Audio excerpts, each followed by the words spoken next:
Welcome to this webinar on salary negotiations in the Danish labour market. Today we will discuss when and how to negotiate, how to prepare and which tools to use. My name is Ariane Olsen and I represent the global department in IDA. And with me today I have my colleague Kirstine. Kirstine, would you introduce yourself please? Yes, thank you.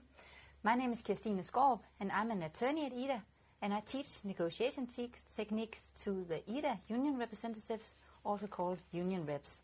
And today I will let you in on some of the tips and tricks to use in your salary negotiation, and we will also briefly come into the cultural aspect of negotiating with a Danish manager. Thank you. During this webinar you are of course more than welcome to send in any questions you might have, and you do that by using the Q&R button on your in your left right hand corner. Do send in as many questions as possible and we'll try and answer them during the webinar or afterwards. Also, you can also download this presentation if you click on the button that says Files. But let's get started. We've chosen salary negotiations as today's topic because we know there are many out there who are finding it a difficult and also sensitive topic. But it's important to know your market value and be well prepared for a salary negotiation. So when do you need to negotiate? Well, obviously at recruitment point. It's crucial to have a salary negotiation when you're starting a new job, but also when you're changing positions within the company. So either changing positions, being promoted, or changing positions to a different department, or staying in your own department. Ariane, can I ask a question? Because I think some of our viewers may wonder how much should a position change in order to have a salary negotiation? Well, it kind of depends if you're changing within the same level. You should definitely, when you're changing positions, you might change responsibilities, areas of responsibilities. You might also bring some new competences and skills into the new position. So it's a good idea to look at the job description and also see where it is that you fit in, and then use that as a point of a salary negotiation.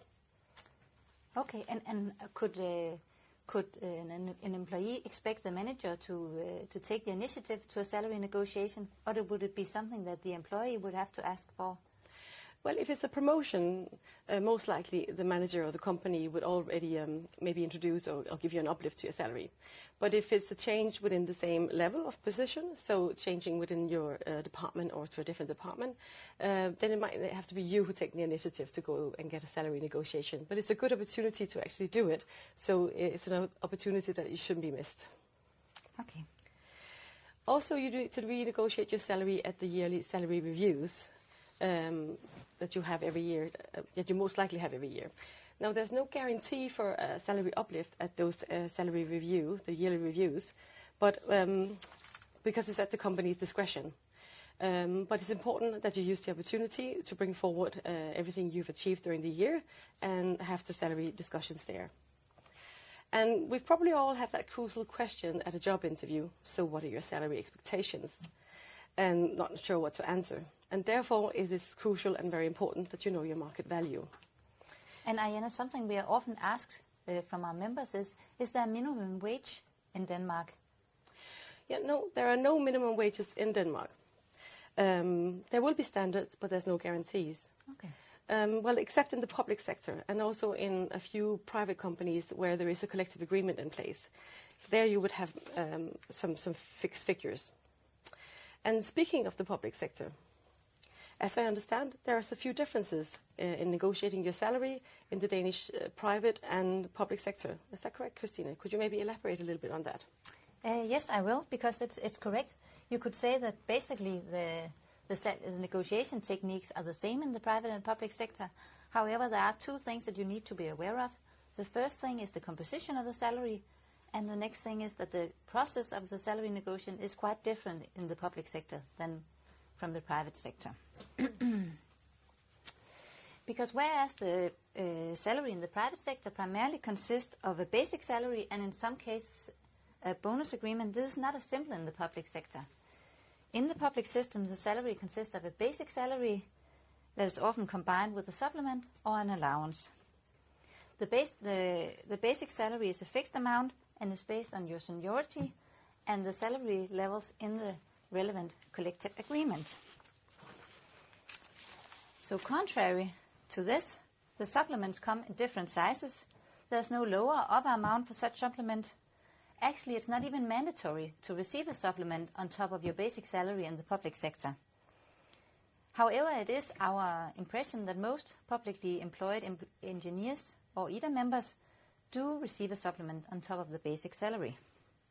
So, Christina, if I understand correctly, so your basic salary is stated in the collective agreement, and it's just supplements that you have to renegotiate, then only the supplements? Yes, that's correct. Okay. And the supplements can either be a function-related allowance or a qualification-related allowance. As the terms indicate, a function-related allowance is based on your position.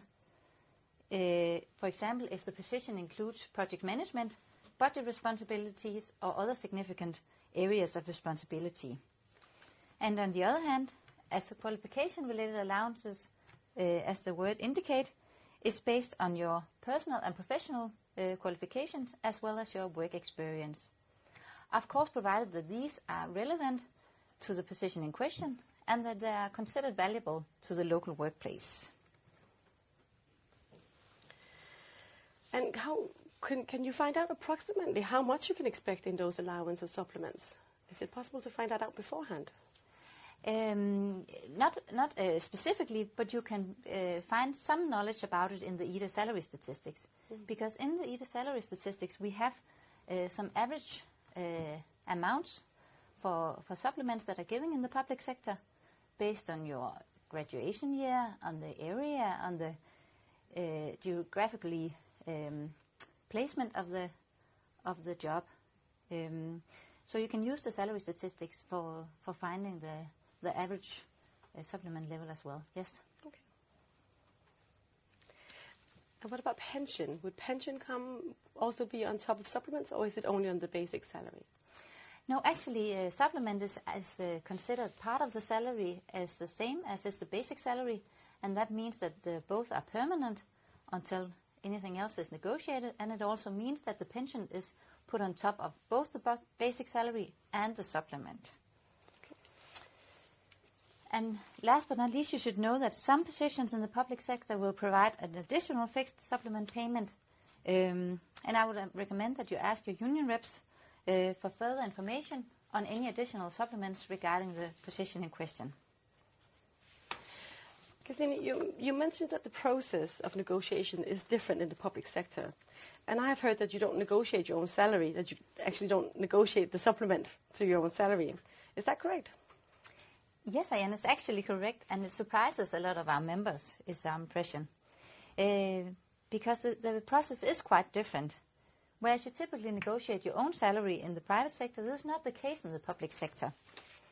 In the public sector, there will mostly be a local union rep who will negotiate on your behalf. This person will often be elected among your colleagues, and legally this is due to the collective agreements where this process has been implemented, and for that reason you cannot even decide to negotiate your salary on your own, even if you wanted to. But Christina, what would you do if there's no union rep represented at the workplace? That's correct. That may be the case in some cases. And if there's no elected union rep, it would be EDA as a rule who would negotiate on your behalf. Yes. Okay.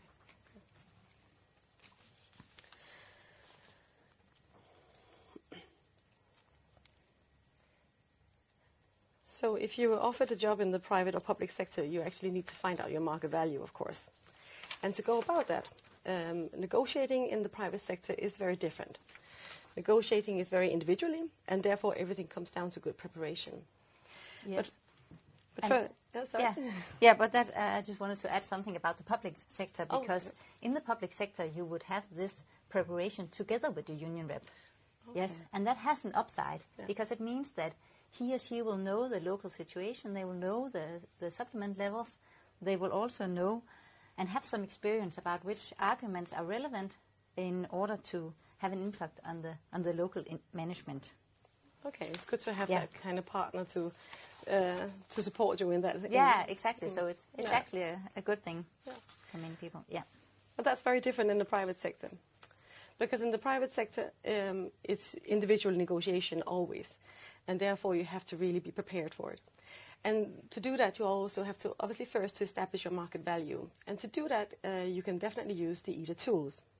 Because as a member of EDA, you get access to a much broader set of salary statistics for both the private and the public sector. Every year, EDA conducts the salary statistics, and it will give you a good indication of what to expect. The statistics are divided into your type of education and or area of expertise, also area of industry and geographical region.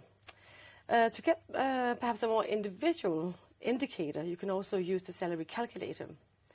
With the salary calculator, you'll get a more detailed salary estimate based on your education, seniority level, job level, sector, industry.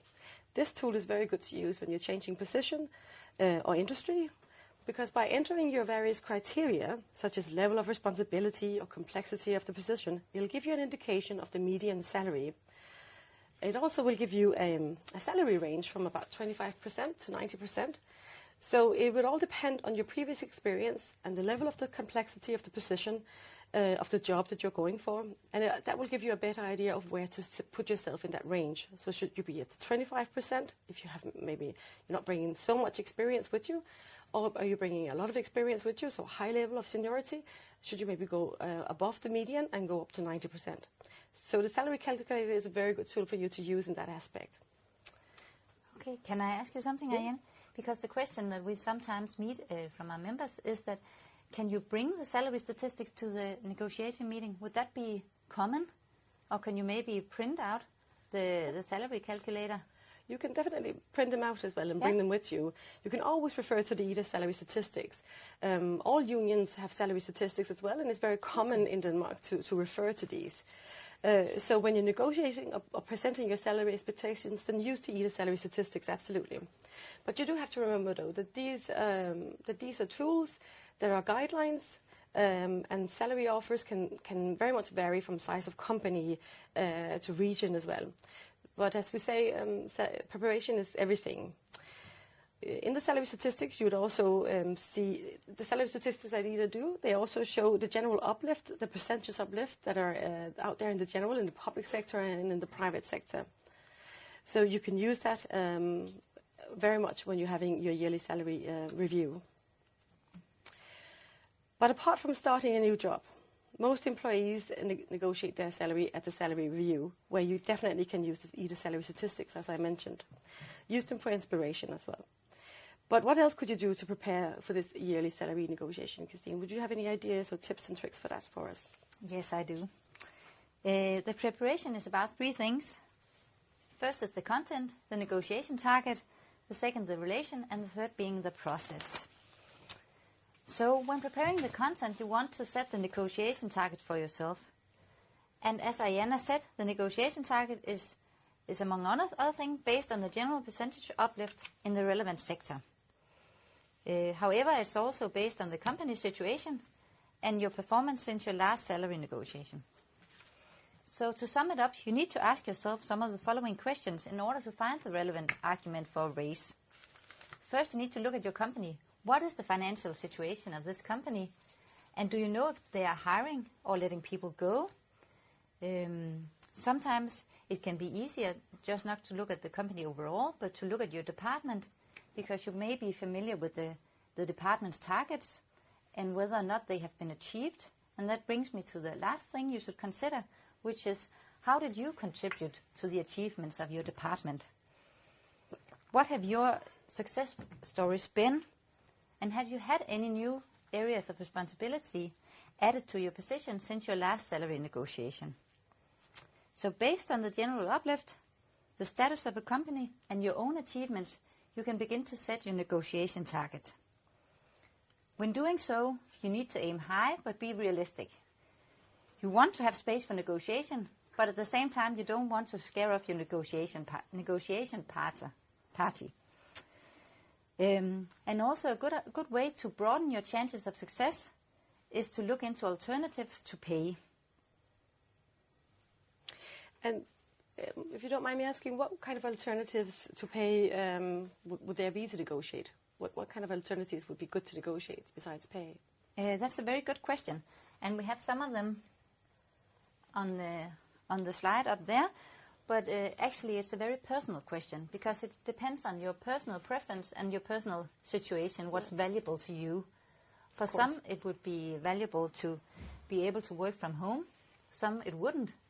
And also some would prefer some extra holidays. Some would prefer overtime payment instead of a higher base salary. So it differs from person to person. But a lot of employees, they ask for the flexibility. It's very important to a lot of people, especially people with children. Yeah.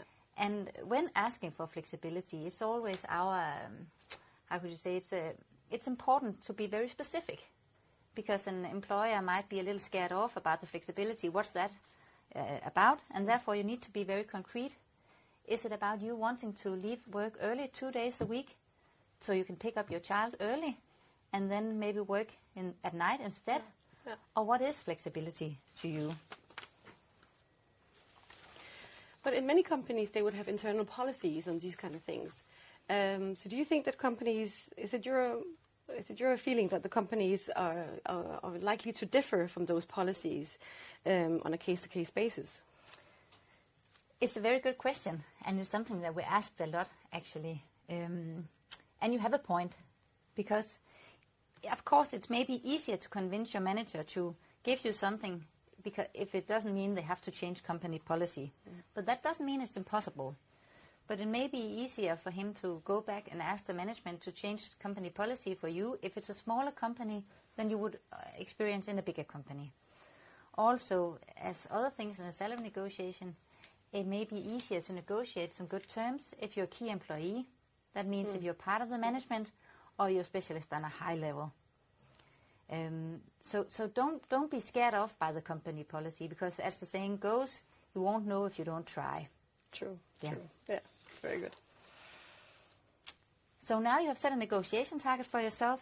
It's time to look into the relation and the process, because the relation is quite special in a salary negotiation, because in other negotiation you may meet your negotiation party once and you won't see him or her again. But in a salary negotiation you will typically meet your manager the day after and the day after. So it goes without saying that it's very important to maintain a positive relationship, and that you both have a sense of a fair negotiation, and that none of you end up feeling like they've been run over or they're the loser or something like that. That can be difficult, I imagine. So how would you go about doing that? Yeah, it's correct, Ariana. Well, it's about separating the person from the issue and staying soft on your manager and hard on the issue. And a good way of separating the person from the issue is by starting the negotiation talk with a little small talk. This little technique helps to separate the person from the issue. But it may not be as easy to everyone. So if you find it a little difficult to find something to small talk about, you may want to prepare a few topics that you can talk about with your manager. And after the small talk, you will typically present your demands and your arguments, and you may feel like you're drifting apart, and prepare mentally to be very far apart and also to get a no in the beginning. But how do you prepare for a no without getting upset or angry or not showing your feelings about it? That's a difficult situation to be in. Yeah, it is for everyone. Yeah. No matter how experienced a negotiator you are, that's also always a very difficult situation. But what's important is not to focus on your position as being your ego. Instead, you need to focus on the interest. And how you can go about doing that is asking a lot of questions and exploring each other's underlying concerns before you go to the bottom line. So this part may feel like you're moving further apart because you're getting to know all the differences and all the things that are getting in the way of your salary increase. But it's important to stay in the negotiation, stay in the process. Remember to be persistent but friendly, and to listen actively to understand the underlying concerns and the background. We actually have a very interesting question that came in here, Christine, if you don't mind. It says here, what would you do if you run into a deadlock, meaning that you're not getting a salary negotiation, that you're not being invited in for your yearly salary review, but you're just being told that there is no there's no salary uplift, or you're getting the same 1% as everyone else. What do you do in that case? Yeah, it's a good question, because a lot of people experience that. Yeah. And then it's about what we talked about earlier, that if you don't get invited to the salary negotiation, you may have to invite yourself. So ask your manager for half an hour to discuss your salary. So take the initiative yourself. Take the initiative yourself. Maybe even prepare some of your arguments and your topics and send to your manager before the meeting. That could also be a way. Okay, so kind of describing why you think you should have a higher uplift or an uplift. Yeah. So again, if you stay friendly, don't be afraid to take the initiative. Okay, that's good. And hopefully you can use your new information when you ask, and you use this active listening to discuss a lot of different options. So you'll have something to choose from, and might bring you closer to reaching a solution where both of your interests have been taken into account. An example could be that you may not get the raise you want, but instead you get 2 days working at home weekly, which saves you a 2-hour drive, both money and time. So you actually end up feeling like it's as good as if you would have to have had the full raise.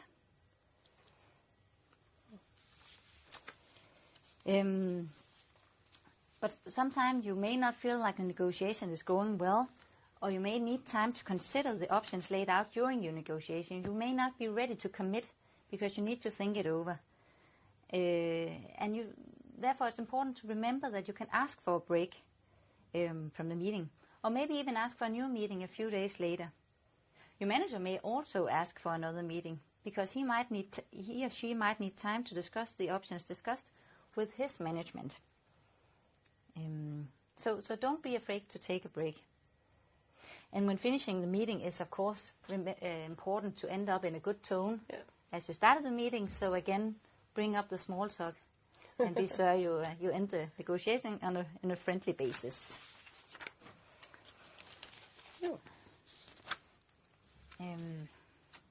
And when you have prepared your salary negotiation, what more can you do? Maybe you should take a few minutes to reflect on your own negotiation style and the style of your manager. Because isn't it correct, Diana, that there's some typical aspects of a Danish manager that we could look into? Oh, absolutely, Christina, there is, yeah. I mean, as you said, it's important to be prepared for the content and also for the process. But it's also important to think about the relation that you have with the person that you're negotiating with. So your approach and your style should be something that you also need to prepare for. Because as Christina mentioned, some tips are, of course, using small talk. Remember to separate the person from the issue. Use open questions and active listening, and allow for those silence breaks there. Involve the other part as well in the alternative options and opportunities. And be open for a compromise and mentally prepare for that no that you might receive. But to prepare yourself for your own, to be prepared how your own style is comparing to your manager's style, is quite important. And when we look at a Danish manager, when we look at negotiation in general, there are 4 different styles when negotiating. One is being collaborative, another one accommodating, avoiding, and then compromising. Now, the Danish negotiation style is very much compromising and collaborative. Danes prefer to negotiate in a straightforward and honest style. Negotiations will generally be friendly and informal, and there are no special rules when negotiating. You should certainly expect an amount of small talk, of course, as we've said, in the beginning of the negotiations, but also expect some pointed, direct questions. Answer directly as well, and avoid dodging them. So be well prepared with facts and figures to back up your statements. Because don't oversell yourself, because Danes are quite modest people, and they're much more interested in facts and figures than declarations of how fantastic you are. But Diana, I was thinking, how do you promote your success stories if you're going to be modest at the same time? Some of our viewers may be interested in knowing how to do both. Well, when you're sitting and talking about the achievements that you've had during the year and the successes you've had, it's important to use facts and figures as well, and why they were successful. What did you actually do, instead of just saying I was great at this and I was good at this? You have to back it up with maybe feedback from stakeholders, and also on some facts and figures, because Danes likes to keep themselves to some facts that they can actually use that are more comprehensive. Okay. Danes are definitely not fond of bargaining and strongly dislike haggling. So they don't appreciate these aggressive techniques. So you have to stay calm in this situation. The primary negotiation style is being cooperative and open to compromising, particularly if it's viewed helpful in order to move the negotiation forward. So Danes believe in that concept of a win-win situation, and they expect you to reciprocate their respect and trust as well. It's strongly advisable to avoid any open confrontations, to remain calm, friendly, and patient, but obviously persistent as well. And should there be a dispute at any stage of this negotiation, you might be able to reach a resolution by focusing on logical reasoning and on facts, while remaining open and constructive. You can also, though, accept the negotiations to be fairly swift. And also, on one final note, don't expect an immediate decision either. The Danish manager might have to go back and refer to the management or to their manager before they can actually come back and make a final decision. Now, of course, this is very general observation of people and managers, and they're all different, maybe, even the Danes. But you have to think about your immediate manager and what kind of negotiating style him or her might have, so that you're better prepared and you can try to accommodate your own style towards your manager's style. That means that you don't go in with demands and threats, of course, but that you make your manager see your points and your achievement and your successes, and they can acknowledge them when you're using the facts and figures as well. So make it a win-win situation. By compromising, you're reaching out and showing that you're willing to give and take. There's actually going to be an upcoming webinar very soon, which is going to elaborate a little bit more on the cultural aspects when negotiating in a global context. So do look out for that. That was very interesting to learn about, Ariana. But whether or not the negotiation went as expected, is there something you should be aware of after the negotiation has finished? Obviously, you have to see whether your negotiation was successful or unsuccessful. Either way, it's important to think about what went well. It's important to think about did things go as you expected or not as you expected? What would you change for the next time? If you're successful, you have to follow up on the agreed points, of course. It would be a very good idea to get them in writing. As we mentioned earlier, go back to your desk, email your managers just to catch up or just to wrap up on the agreed points to make sure that you have the same understanding of the outcome of the meeting. So that's a good idea to get them in writing. Okay, but on whose initiative? Is it something you can expect from your manager? Or would it be the employee who would have to ask to have something confirmed in writing, or maybe even write it down him or herself? Yeah, I would encourage the employees to go back and have it in writing, just to make sure that there are no misunderstandings. It can easily be that after the meeting you think that you have agreed on certain points, and then you come back out of the meeting and all of a sudden you're realizing that you didn't agree or that you didn't come to the same result. Therefore, immediately after the meeting, I would definitely recommend that you go to your desk, write an email, and just follow up on the agreed points from the meeting and make sure that the manager confirms that this is what you've agreed and when it will take effect from. Yeah. Good point. Yeah. Thank you. If you're unsuccessful, you should definitely ask for some guidance or clarity on how you might be able to achieve your goals that you've set out for yourselves. You should ask maybe more about what you can do. Do you need more challenging objectives or targets going forward? Are you managing expectations towards each other?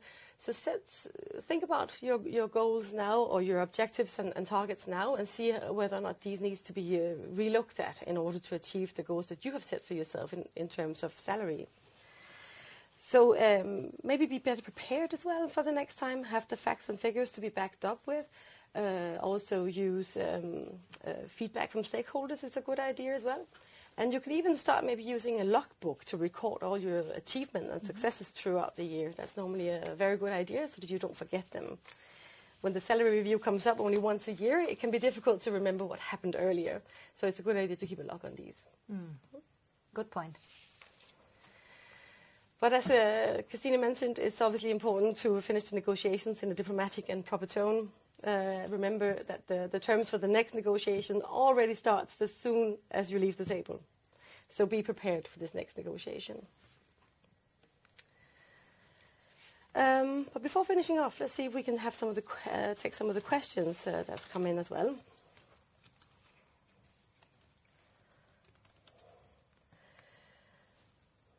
So we have a question here from somebody who's been hired in a private company who wants to know when is the best time to negotiate the salary. If you were hired 2 years ago, and I'm assuming then you haven't had a salary negotiation, so when should you start to asking for a salary negotiation? If there's nothing in your contract, Christina, or if there is you haven't had an opportunity to do so, how would you go about then to take the initiative? I think that, of course, we would always recommend that you have, when you sign an employment contract, that you have the date for the salary negotiation already put in the contract. Yes. But of course, in this case, this is not a possibility. But normally you would negotiate the salary once a year. So maybe I would begin by asking my colleagues or maybe the HR department about what time a year they usually have the salary negotiation. Because if I understand, you're not required by law to have a salary negotiation, are you? No, that's correct. And of course, it's more in the employee's interest to have the salary negotiation than in the employer's interest. Yes. So if you haven't had a salary negotiation for 2 years, I would definitely ask your manager for a salary negotiation right away. Let's take another question. We have a question here about the public sector that I might ask you about. They're asking if in the public sector salary negotiation through the union rep is a collective agreement thing, or is it done by a case-by-case thing, or is it more individually? Do you have to wait for the collective agreement, maybe to say there is an increase in your salary, which I think they do every year by collective agreement, or do you just do it on a case-by-case basis? Let me just make sure I understand the question. I think there would typically be a time a year where you negotiate the salary and the supplements. Yeah.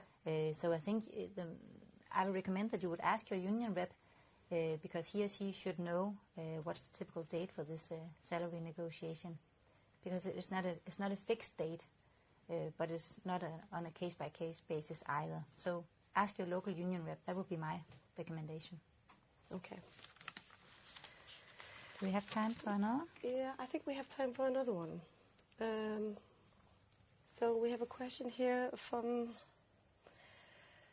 Oh, there's a question here asking about what if the company is offering a salary that's lower than the minimum recommended,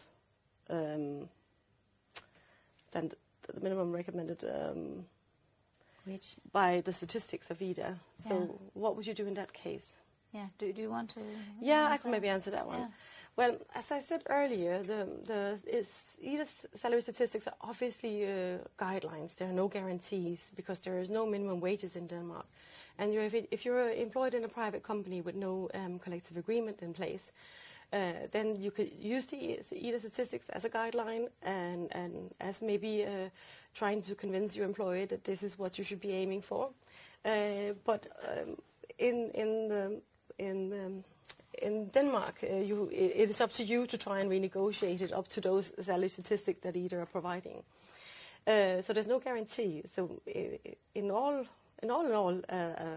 a company can say that, well, this is our final offer. We're not offering any more than this, and it's take it or leave it. Unfortunately, that would be the case.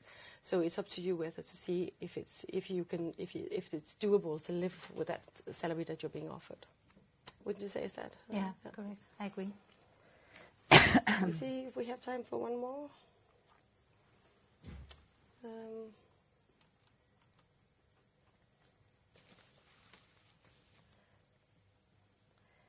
There's one question here asking if it's possible to achieve a big salary increase during the annual review.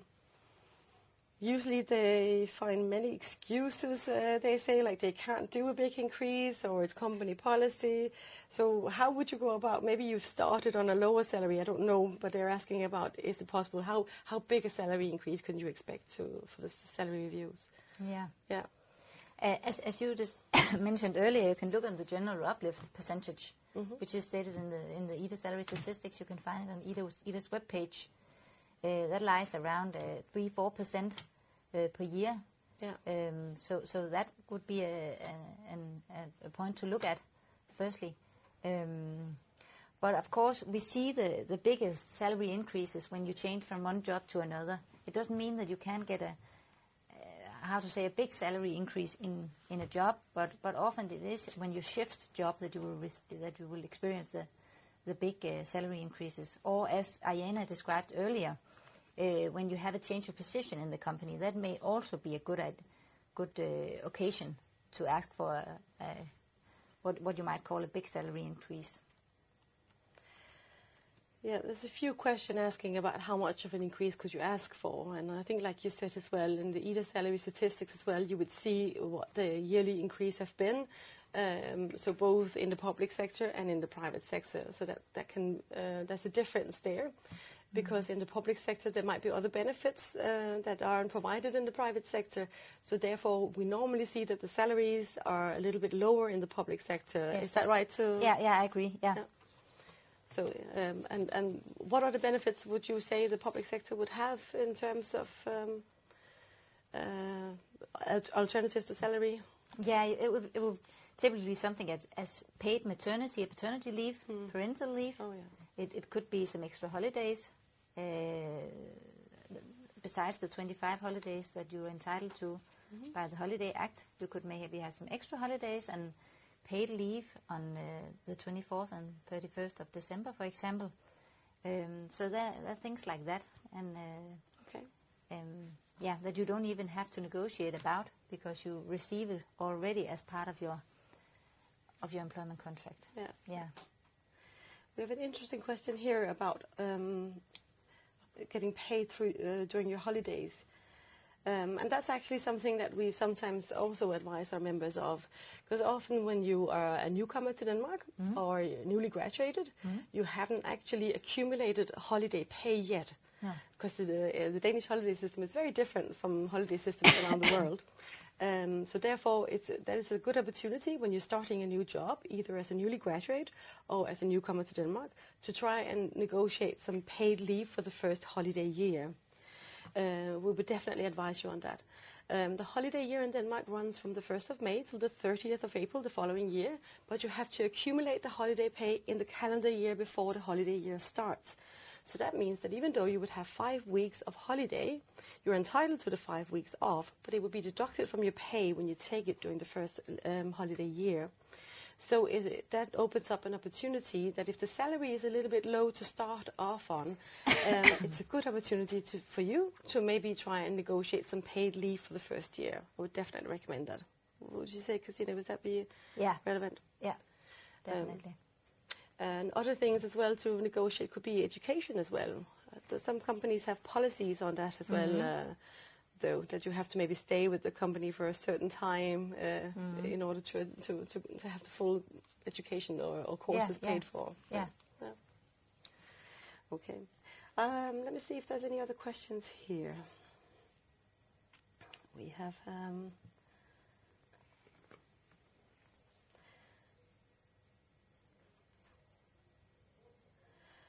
so some people are maybe asking.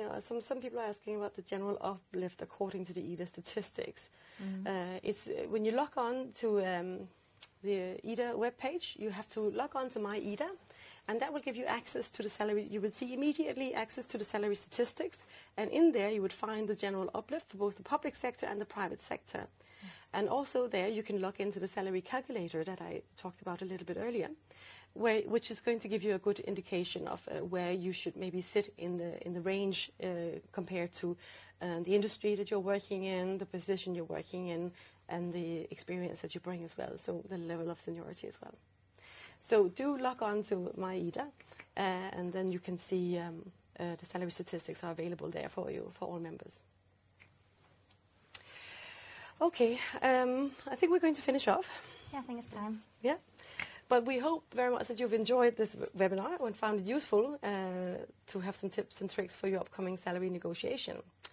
As I mentioned previously, we do have another upcoming webinar on how to negotiate in a more global context. So the cultural aspects will be more in focus there. So have a look out for that. It should be coming up shortly.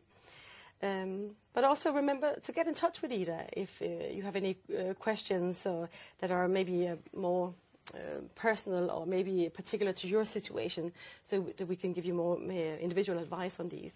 And you can do that by either calling our hotline or by getting in touch with us through the contact form when you log on to My Ida. Yeah. Well, thank you, Christina, for joining me today on this webinar. Thank you. And we'd like to thank you, everyone out there, for joining. And we wish you the best of luck, of course, with your upcoming salary negotiations. So thank you. Thank you.